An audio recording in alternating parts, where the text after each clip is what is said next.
Hi everyone, this is English 2's instructional video for week 26. Your assignments for the week are 8, 1, 2, 3, and 4. The learning target this week is I can identify the main elements of the short story. All right, for the engage portion in a Google Doc, write what you think are the most important items in a short story. So please take a moment to complete this activity. For the explore portion, I would like you to read this link. It has many important elements of the short story listed. I'd like you to watch this video, and I'd like you to look through these flashcards to learn more about the short story. For the explain portion, in your Google Doc, explain 3 elements of the short story that you learned about. For the evaluate portion, please take this quiz to see what you learned in the lesson.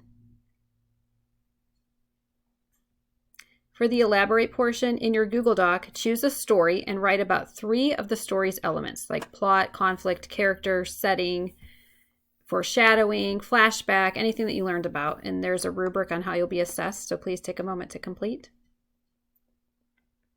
And then finally, for the express portion, now that you've worked on learning more about the elements of the short story, how do you feel about your progress? Please read through these statements and choose the one that best suits you and place that in your Google Doc. And write your reflection in your Google Doc. What elements do you feel strongly about that you learned about? All right, I hope you have a wonderful week, and please let me know if you have any questions or concerns about anything. All right, thanks. Bye.